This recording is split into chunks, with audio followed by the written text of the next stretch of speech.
we chip away at ourselves, and we chip away until there's nothing left, and we feel so lost and we don't even know where we stand anymore, what we're even doing anymore. We have lost all of our ability to listen to our own voice and to trust ourselves. Hello. So I am filming this little podcast episode this morning because I was doing a one-on-one call yesterday with somebody, and it made me feel really sad, and it made me feel like I really wanted to jump on and talk about something that I think is an issue that affects so many of us. And part of this is seeing so many people out there sharing so many different pieces of advice, and then feeling so confused and overwhelmed with what the right next step for us to take is, and then feeling, just really confused with it, and then losing our own confidence in ourselves. So let me tell you the story. So yesterday on this call that I was doing, this person was not in a great place, and I think she was feeling particularly low and had kind of actually closed down her business. And there had been a series of, I think, different people who she had worked with where they had told her different things. For example, one person said, and I hear this all the time, "Oh, I worked with this coach and she told me that I should change my business name so it's not a brand name and it's my personal name, and so I changed everything to my personal name." So for example, and people ask me this question all the time, "Carrie, should my business be a brand name or should I do it under my name?" So for example, it would be, should I do it as Female Entrepreneur Association or should I do it as Carrie Green? And this is a question I see a lot that comes up, and there's a lot of people out there, or coaches, who are like, you have to do it like this. It needs to be your personal name. It has to be about you and your name. So make your business Carrie Green Coaching or whatever. And one of the other things that came up was around, for example, using your personal Facebook page instead of a business Facebook page. And again, I see things like this come up all the time. You have to do it like this. You need to go and do it on this platform in this way. And this person didn't want to use a personal Facebook page. She felt uncomfortable doing that. I don't even use my personal Facebook page. I would certainly not be sharing anything on there for business. Some people do and some people love it. Amazing, happy days. I personally do not. And the reason it makes me feel really sad is because what happens is so often we hand our power over to other people, and we let them make decisions for us in our business, even though intuitively we know those are not the right things for us. But sometimes people can be so kind of strong-willed about telling us this advice, almost to the point of manipulation. And there are also a lot of manipulative coaches. And I'm not trying to bash coaches, by the way. That's not my intention with this, because there are some flipping amazing coaches out there. But there are a lot of bad coaches out there. And it drives me absolutely crazy, because if somebody can be really like, no, you need to do it like this, this, and this, and this. And sometimes they make you feel like if you're not doing it like this, this, this, and this in the way they're telling you to do it, then you're going to fail. It's not going to work. And it's going to be rubbish, which is just not true. And what happens when people like that say these things to us, and then we go along with what they're saying, even though on the inside we've got these sirens going off being like, no, this is not what I want. This is not feeling right. This doesn't feel good to me. We chip away at ourselves, and we chip away until there's nothing left, and we feel so lost and we don't even know where we stand anymore, what we're even doing anymore. We have lost all of our ability to listen to our own voice and to trust ourselves, because we've given our trust to other people. We have handed our power over to other people, and we have allowed them to make decisions for us in our business. This happens all the time, and I am going to be totally honest, I have done it too. I have fallen prey to this situation where I've worked with somebody and I've trusted that person and I've admired that person perhaps, and then they've told me I need to do this, this, and this, and this. And then I've just gone along with it, even though on the inside I might have been like, oh, this doesn't feel right. And when we do that, we lose that connection with ourselves, with trusting our own voice. Every time we ignore our intuition, it's kind of like we just chip away at ourselves. And so I just wanted to talk about this because, one, if you ever experience this, or you have experienced this, or you're experiencing it right now, I want to say this.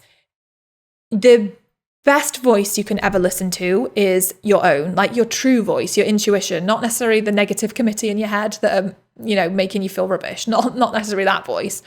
But your intuition, and you have to trust yourself. If something doesn't feel right, if you don't want to do something a certain way, you have to trust that, because there are a million different ways to build a successful business. Yes, there are a handful of things that you need to learn how to do. You have to learn how to build visibility. You need to learn how to generate leads and make sales. Like, you have to know how to do those things, but there's loads of different ways to do those things. And it's about trusting yourself and what you feel is right for you and your business. And when you're working with somebody, like, for example, when I was doing this one-on-one session, when I'm doing one-on-one sessions with anyone, I'm always asking them, what do you think is right? What feels right for you? Or if I'm sharing something, if they've asked me a very specific question, I'll say, this is my experience of what has worked for me. Take it or leave it. Like, you have to listen to yourself. You have to do what feels right for you. And if you're working with somebody, and there might be an occasional time, for example, don't get me wrong, where a coach needs to be like, you need to just do it like this and follow the formula. Like, that might be the case. But I think that there's just a lot out there where people are, they're saying you need to do it like this or you're going to fail, which is just rubbish. So my point is, listen to yourself, trust yourself, don't give your power to somebody else. Don't let somebody else manipulate you or make you feel like you're going to fail if you don't do things their way. And one thing I would say, if you're in this situation, is take a step back. And let's say, for example, someone told you that your business name has to be your own name. Let's say that was what they told you to do. Well, then take a step back and look around and think, okay, well, is this true? Because are there other really successful coaches or businesses where they use a brand name and it works? The answer is yes. Okay, so could then that be true for me too? Well, yes. So if I want to call my business a brand name, I could do it. Yes. And are there tips around naming things? 100%. I personally think, name something, like tell someone what it is on the tin. So for me, I called it the Female Entrepreneur Association. Guess what? Because when somebody types female entrepreneur into Google, the Female Entrepreneur Association is likely to pop up. People will find us more easily. If someone typed Carrie Green into, no one was searching for Carrie Green when I started my business. Who would search for Carrie Green? No one knew who Carrie Green was. So there's no point in that. So for me, I think being really sensible with names is a good idea. Some people are creative. I personally would try and avoid names that are hard to spell. So that's like a practical advice. It's like common sense. But look at that and ask yourself and look around and see what's working. Don't just take what someone's telling you as the truth. Really have a look. If something doesn't feel right and you think, actually, I don't really want to use my own personal name, or I've already got a really nice business name, thanks. Have a look around and think, actually, you know what, I'm going to stick with this because this is what feels good for me. Another thing I think as well as doing that is, journaling is a really powerful way to connect with your own voice and what's coming up for you. So if I just literally have a notebook that I journal in and I just write everything down, what I'm feeling, okay, someone said this to me today and I just don't know if it feels right. And then I just journal on it until something comes up and I figure out what it is that I want to say about that thing. And I think, again, doing things that enable you to connect with yourself and your own true voice is so powerful. So make time to do things like that, to connect, to journal. Maybe it's even sitting in meditation to just try and connect with what is feeling like the right thing for you. I mean, if you want to take it another step further, I also have a little pendulum. I call it Rose because it's got a rose quartz at the end. But literally, a pendulum can work like, if you know about kinesiology. Kinesiology is like muscle testing and really being able to tap into the subconscious mind, and the pendulum is just an extension of that. So being able to ask your subconscious mind, like, what is the right thing to do? But again, it's just about coming back to yourself and trusting yourself, because it doesn't matter how young you are, how old you are. It doesn't matter whether you are just getting started in business, whether you are super successful in business. The most important voice you can ever listen to is your own, always.